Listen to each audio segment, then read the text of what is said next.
श्लोक 38.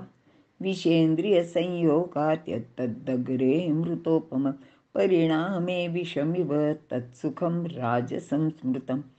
अर्थ, राजस व्यक्तीची सुखाची कल्पना अगदी व्यवहारी असते. ती विषय व इंद्रिय यांच्या संयोगातून जन्माला येते आणि हे सुख सुरुवातीला अमृतासारखे गोड आणि हवेसे वाटणारे असते, पण परिणामी ते विषाप्रमाणे दुःख देणारे ठरते.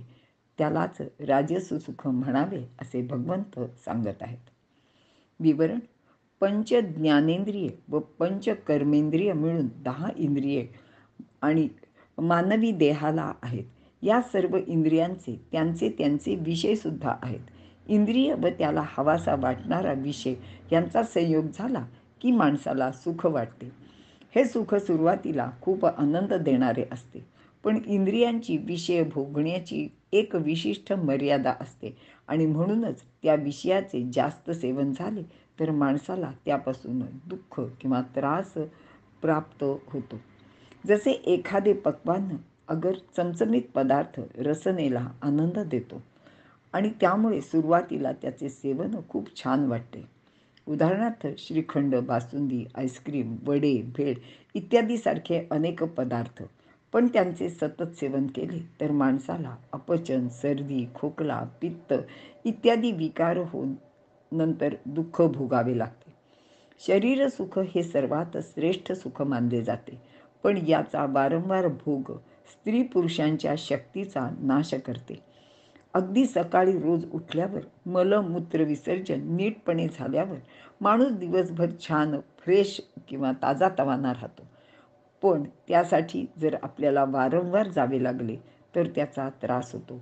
म्हणूनच या राजस सुखाला परिणामे विषमिव असे म्हटले आहे. म्हणजे त्याचा परिणाम हा त्रासदायक किंवा दुःखदायकच असतो. आपल्या पंचमहाभूतांचे 5 विषय आहेत.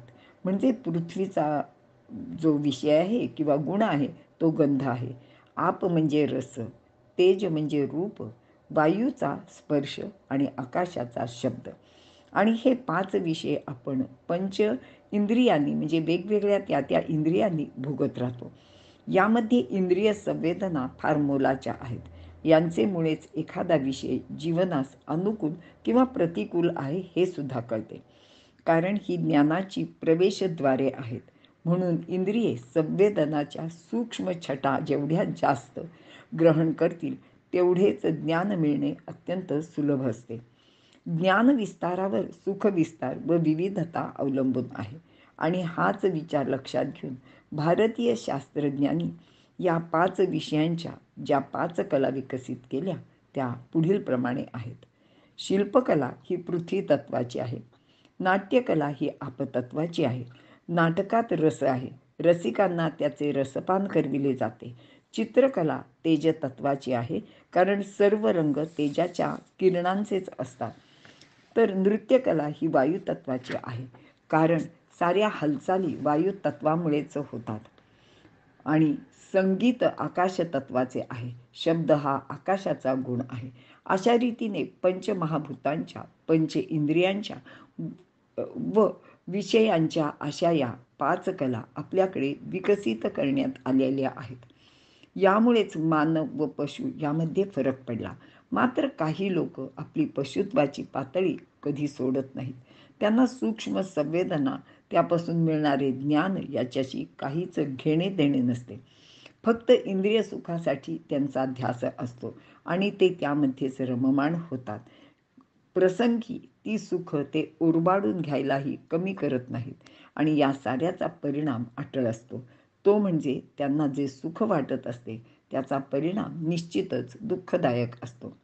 जसे धूम्रपान, मद्यपान करताना लोकांना फार मजा वाटते असे सांगतात, त्यावेळी ते आनंदात असतात, पण याचे सेवनाने ते अकाली मृत्यूला जवळ करतात किंवा वर्षानुवर्षे दुर्धर व्याधीने ग्रासले जाऊन वेगवेगळी दुःख भोगत राहतात.